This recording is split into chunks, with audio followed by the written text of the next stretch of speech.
A plumber in Texas tried to send $200 to his mom in Mexico. The bank charged him $47. What he did next changed everything. Think about your plumbing at home. You've got one main line controlled by one shutoff valve.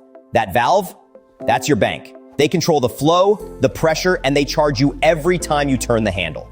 Banks move $150 trillion a year. They take a cut of every single dollar.